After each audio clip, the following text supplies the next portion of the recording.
welcome to part 2 of a series of the word beloved. Alright, we were looking at the word Ahab, alright, and we saw that Ahab, which shows that the love of Ahab is concealed in Yahusha, because he is the everlasting Father, the Abba manifested in the flesh, alright. And there is another word expressing Abba's love, and it is very personal. It makes the Abba very personal to us, and that is the word Yad, alright. We'll read a scripture which says, Ephesians chapter 1 verses 6, to the praise of the glory of His grace, which He freely bestowed on us in the beloved.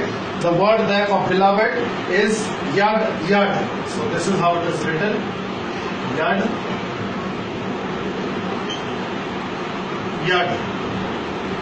Right? Now Yad is Strong's H3027. Now Yad is the hand. Yod. They say it as Yod. Alright? So you see here two hands. Right?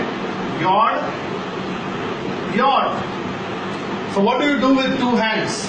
You embrace someone, alright, with the two hands. Or it's like Mashiach stretched out himself on the stake, right, inviting the lost sheep of the house of Yasharel. Because if you read Zechariah chapter 13 verse 6, it says that and he was asked, who gave you these wounds? And he says, these wounds in my hand and in my side were given by my loved ones in the house. So who are the loved ones? We are the loved ones who put those wounds on his hands and pierced his side. Because we shall look upon him who was pierced and mourn for him as one mourns for his only son. That's what the prophecy is about. Because when he's going to come, the whole, people will mourn, the nations will mourn, because they will look on him on whom they have pierced. Okay? So the word there is Yad, and Yad has 9 occurrences in the Old Testament. So let's look at only 2 occurrences. One is in Deuteronomy chapter 33 verse 12. We don't have much time to go through each and every scripture, because when we understand the essence of what the word is all about, then it reveals a spiritual truth. So I'll read out Deuteronomy chapter 33 verse 12. It says, of Binyamin, alright, let the beloved of Yahuwah dwell in safety by him shielding him all the day as he dwells between his shoulders. Now this is a blessing pronounced on Benjamin. So in Hebrew the word is Binyamin, alright, and the word Yad Yadai is Strong's H3039. So this is H3039. Okay. Now it's very interesting to see Binyamin, alright, has the root word Ban. Ban means son. Okay. And it has also got the root word Yaman. Alright, Yaman, which means right hand. So Ban Yaman means son of the right hand. So who is the son of the right hand? Doesn't the scripture tells us that Yahusha, he ascended into heaven and he was seated at the right hand of the Father. That's what the scripture says. He has all the rule and authority. He is the only potentate or the king who rules the kingdom. Right? If you see Psalms chapter 45, Psalms chapter 45 is a messianic psalm, and the description of who Mashiach is. You can read the psalm for yourself, alright? And the psalm is dedicated to Mashiach, and the same word is used, Yad. I'll read out to you. To the chief musician upon Shoshanim, for the sons of Korah must kill a song of loves.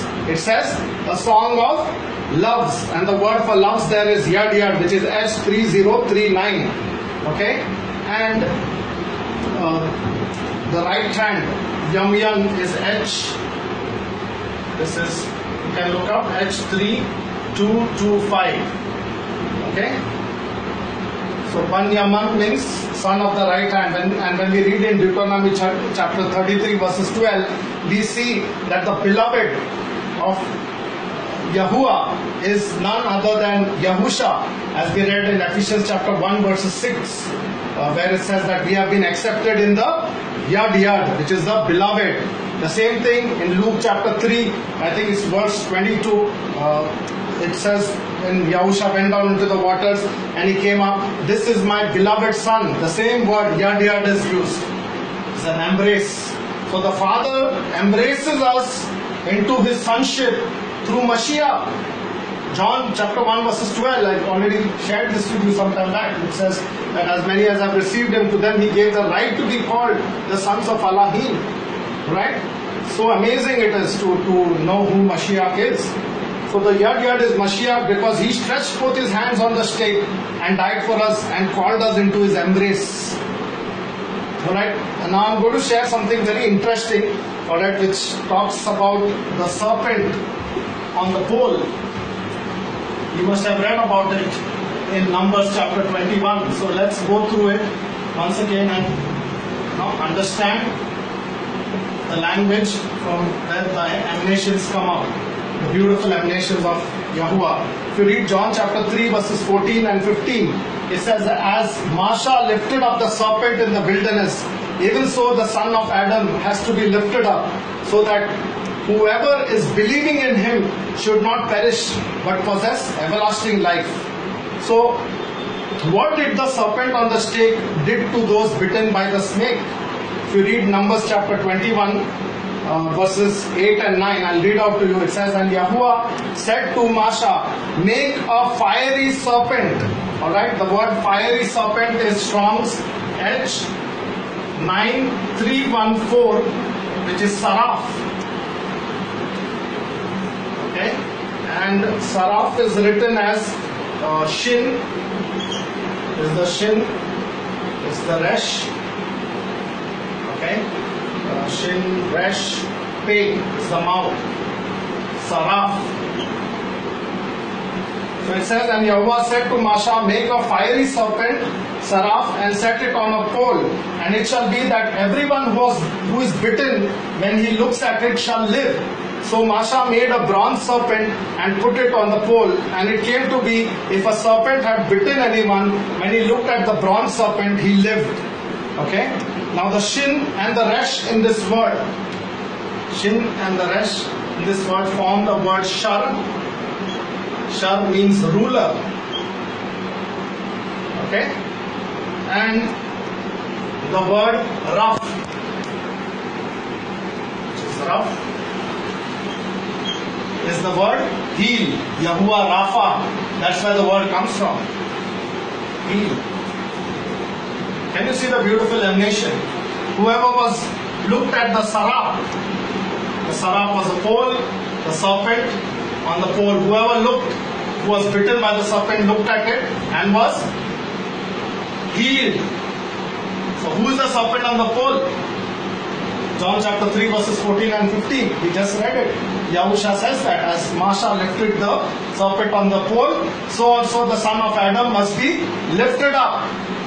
Okay, so see the amazing pattern of Yahuwah where he reveals to us the deep hidden mysteries of his kingdom. Alright, so if you let's go on and read a few scriptures where we will look at the word Saraf. Okay, Isaiah chapter 6 verses 1 and 2. In the year that sovereign Uzziah died, I saw Yahuwah sitting on a throne, high and lifted up, and the train of his robe filled the Hekel. Above it stood the Seraphim, which is H8314. Each one had 6 wings. With 2 he covered his face, and 2 he covered his feet, and with 2 he flew. And one cried to another and said, set apart, set apart, set apart is Yahuwah of hosts. All the earth is filled with his esteem. Right, let's continue in the next part.